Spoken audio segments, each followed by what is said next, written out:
সূরা হচ্ছে সূরা আন-নাবা। পবিত্র কোরআনুল কারীমের ক্রম অনুযায়ী ৭৮তম সূরা, ৩০ পারার প্রথম সূরা। সূরা আন-নাবায় বিচার দিবস সম্পর্কে আলোচনা করা হয়েছে।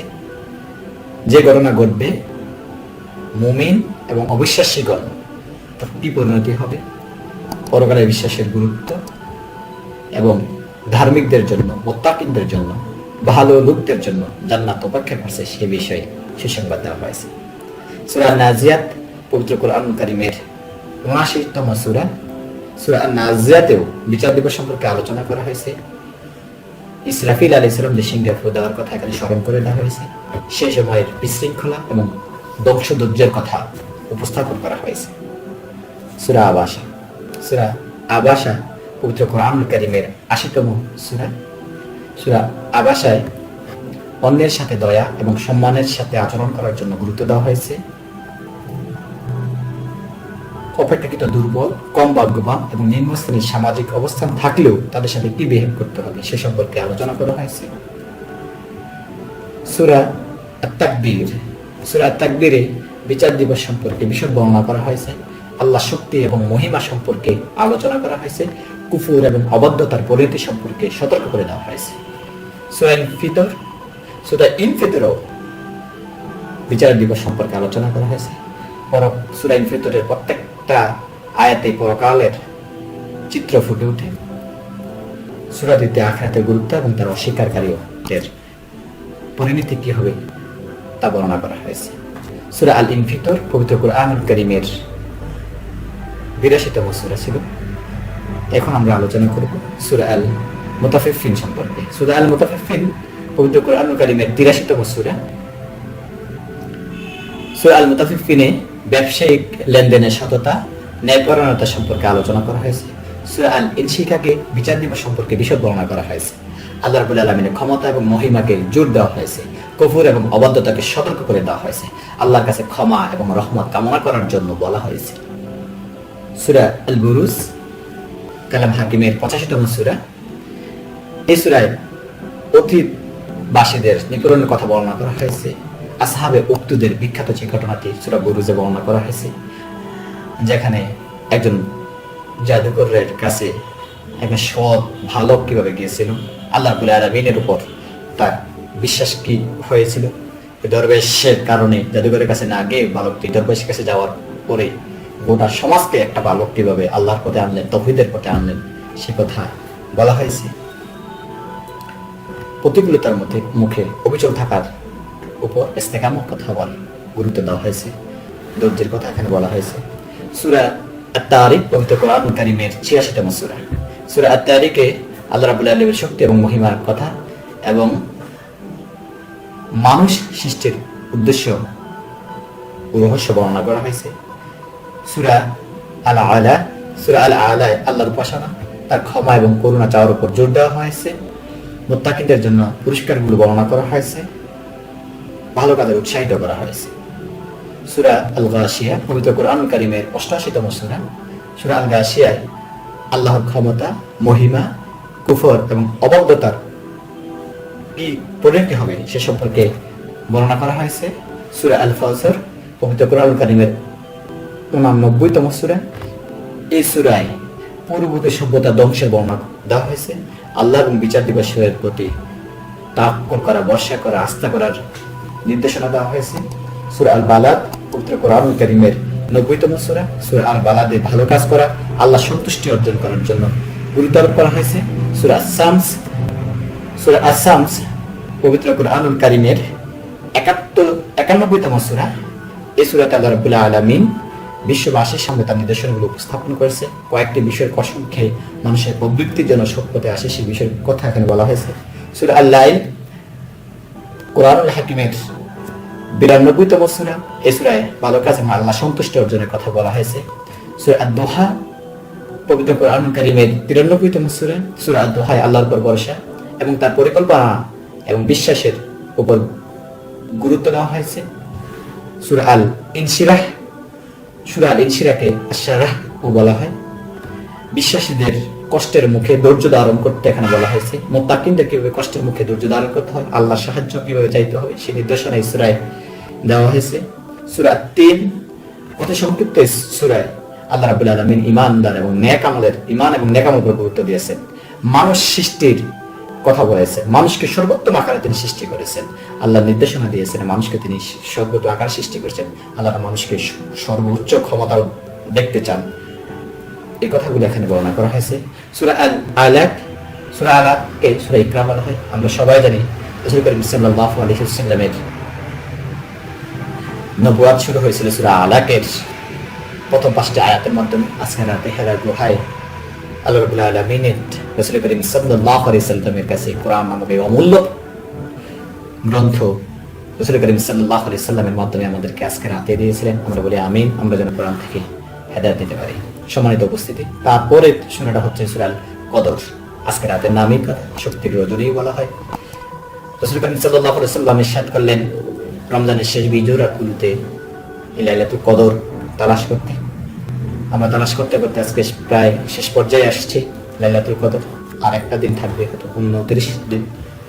আমরা যেন লাইলাতুল কদরকে হাজার মাসের যে শ্রেষ্ঠ যে বলা হয়েছে কোরআনে, আজকে যেন পরিপূর্ণভাবে ইবাদতের মাধ্যমে কাটিয়ে দিয়ে আমাদের গুনাহগুলোকে আল্লাহ মাফ করে নিতে পারি। যেন রমজান শেষ হয়ে যাচ্ছে, কদরও শেষ হয়ে যাচ্ছে, আমরা যদি গুনাহগুলো মাফ করতে না পারি তাহলে আমরা বেকুব বান্দাদের কাতারে শামিল হব। আমরা আল্লাহর নৈকট্য পাওয়ার জন্য আল্লাহ রাব্বুল আলামিন যেন আমাদেরকে পরিপূর্ণভাবে এই রমজান থেকে ফায়দা নিতে পারি সে তৌফিক দেন। তারপরে সূরা হচ্ছে সূরা আল বাইয়িনা। সূরা আল বাইয়িনা পবিত্র কোরআনুল কারীমের 98তম সূরা, মানে স্পষ্ট প্রমাণের কথা বলেছে। আল্লাহ তাআলা সূরা নির্দেশনাকে স্পষ্ট এই কথা এখানে জোর দিয়ে বলা হয়েছে। সূরা আজ-জালাহ পবিত্র কোরআনুল কারীমের 99তম সূরা। সূরা আজ-জিলজালাত পবিত্র কোরআনুল কারীমের 99তম সূরা। সূরা জিলজালা মানে ভূমিকম্প বলা হয়েছে। কিয়ামতের আসার আগে যে ভূমিকম্প হবে সে সম্পর্কে এখানে বলা হয়েছে। সূরার শেষ দুটি আয়াত অত্যন্ত কষ্টকর। যে মানুষ অনুপরিমাণ ভালো কাজ করলো তা দেখতে পারবে, অনুপরিমাণ খারাপ কাজ করলো তা দেখতে পারবে। এরকম আয়াতে পড়ার পরে সাইয়েদনা আবু বকরের মতো সাহাবীরাও, ওমরের মতো সাহাবীরাও মানে খানা পিনা অনেকটা বন্ধ হয়ে গেছিল। রাসূল কারীম সাল্লাল্লাহু আলাইহি ওয়াসাল্লাম তাদেরকে আশ্বাস দিয়েছিলেন, নির্দেশনা দিয়েছিলেন। তারপরে তারা স্বাভাবিক অবস্থায় থেকে কার্যক্রম শুরু করতে সক্ষম হয়েছিল। এমন একটা কঠিন সূরা। সূরা আদ-দারিয়াহ পবিত্র কোরআনুল কারীমের 100তম সূরা। রাব্বুল আলামিন এই সূরাতে মানুষের বিদ্রোহ এবং অকৃতজ্ঞতা দিকে ঝুঁকে পড়ে কথাগুলো এখানে বলা হয়েছে। এর পরিবর্তে মানুষ শান্তির পথে আনার জন্য এখানে উৎসাহিত করা হয়েছে। সূরা আল-কারিয়াহ পবিত্র কোরআনুল কারীমের 101তম সূরা। কারিয়া তো মানেই তো বিপর্যয়। বিচার দিনের সম্পর্কে এখানে উপস্থাপন করা হয়েছে, কতটা ভয়াবহ হবে তা এখানে উপস্থাপন করা হয়েছে। সূরা আত-তাকাদুর কোরআন কারীমের 102 নম্বর সূরা। রাব্বুল আলামিন এই সূরাতে বস্তুগত সম্পদ এবং প্রাপ্তিক আনন্দের প্রতি মোহ না হয়ে আল্লাহ রাব্বুল আলামিনের নিকট ঝুঁকে পড়ার দিকে নির্দেশনা দিয়েছেন। সূরা আল আসর অত্যন্ত ছোট এই সূরাটা, 103তম সূরা পবিত্র কোরআনুল কারীমের। এই সূরায় আল্লাহ রাব্বুল আলামিন বিশ্বাসীদের ভালো কাজ করার জন্য বলেছেন। মানুষ ক্ষতির মধ্যে নিমজ্জিত 4টা শ্রেণী ছাড়া তিনি এই সূরাটা উল্লেখ করেছেন। সূরা আল হুমাযা পবিত্র কোরআনুল কারীমের 104 নম্বর সূরা। এই সূরায় গীবত, পরচর্চা, অপবাদে লিপ্ত তাদেরকে নিন্দা করা হয়েছে। পরকালে তাদের জন্য কি কঠিন শাস্তি দেওয়া হবে সে সম্পর্কে এই সূরা বর্ণনা করা হয়েছে। সূরা আল ফিল এই ঐতিহাসিক সূরাটি রাসূল করিম সাল্লাল্লাহু আলাইহি সাল্লামের জন্মের আগে আব্রাহা কাবা শরীফ ধ্বংস করতে আসছিলেন। আল্লাহ রাব্বুল আলামিন কিভাবে পাখির মাধ্যমে কাবা শরীফকে হেফাজত করেছিলেন সেই কথাই সূরায় বর্ণনা করা হয়েছে। সূরা কুরাইশের অভ্যাসগুলো এখানে তুলে ধরা হয়েছে। তাদেরকে বলা হয়েছে এই কাবা রক্ষকের দিকে ধাবিত হতে। সূরা আল মাউন পবিত্র কোরআনুল কারীমের 107তম সূরা। এই সূরায় বিশ্বাসীদেরকে বিশ্বাসের নিয়ে সামগ্রিক সামগ্রিক কাজ করার জন্য বলা হয়েছে। সালাতে গাফেল যারা হবে তাদের কি পরিণত হবে এই সূরায় তা বর্ণনা করা হয়েছে। সূরা কাউসার পবিত্র কোরআনুল কারীমের 108তম সূরা। বিশ্বনবী মুহাম্মদ রাসূলুল্লাহ সাল্লাল্লাহু আলাইহি সাল্লামের উপর আল্লাহ যে হাজার অনুগ্রহ করছেন তার মধ্যে একটা হচ্ছে হাশরের ময়দানে তিনি কাউসার দিবেন। যাদেরকে পানি পান করবে তাদেরকে পিপাসা তার হবে না। আল্লাহ রাব্বুল আলামিন আমাদের সবাইকে হাউজে কাউসারে পানি পান করার তৌফিক দান করুন। তারপরে সূরা হচ্ছে সূরা কাফিরুন কোরআনুল কারীমের 109 নম্বর সূরা। সূরা আল কাফির আল্লাহ রাব্বুল আলামিন একত্ববাদের উপর গুরুত্ব দেওয়া হয়েছে, সাথে সাথে তার অংশীদারকে প্রত্যাখ্যান করা হয়েছে। এই সূরায় কাফেরদের আলাদা ধর্মের কথা ইঙ্গিত করা হয়েছে। সূরা আন-নাসর রাসূল করিম সাল্লাল্লাহু আলাইহি ওয়াসাল্লামের নবুয়তি জিন্দেগীর শেষের দিকে এই সূরা যখন অবতীর্ণ হয়, তখন সাইয়েদনা আবু বকর কাঁদছিলেন। তিনি বুঝতে পারছিলেন রাসূল করিম সাল্লাল্লাহু আলাইহি ওয়াসাল্লামের আমাদের কাছ থেকে, বিশ্ববাসীর কাছ থেকে চিরে আবার চলে যেতে পারে। এই সূরায় আরবের বিজয়, রাসূলের ইসলামের প্রতিষ্ঠার কথাগুলো বলা হয়েছে। তাকে তওবা করে নসরত করার জন্য পরকালীন প্রস্তুতির একটা আগাম নির্দেশনা সূরা আন-নাসরে পাওয়া যায়। তারপর হচ্ছে এখানে আবু লাহাবের কথা বলা হয়েছে। তিনি তার স্ত্রী সহ কিভাবে রাসূল করিম সাল্লাল্লাহু আলাইহি ওয়াসাল্লামের জন্য ষড়যন্ত্র করেছিলেন, সে বিষয়গুলো এখানে উল্লেখ করা হয়েছে। তারপরে সূরা হচ্ছে সূরা আল ইখলাস। অত্যন্ত গুরুত্বপূর্ণ এই সূরাটি। আল্লাহর সমগ্র সূরায় আল্লাহ একত্ববাদের কথা বর্ণনা করা হয়েছে, তাওহীদের দলিল হিসেবে এখানে প্রমাণ পেশ করা হয়েছে। এই সূরা 3 বার পড়লে পবিত্র কোরআনুল কারীম এক খতমে সওয়াব হয়ে যায়। সুবহানাল্লাহ।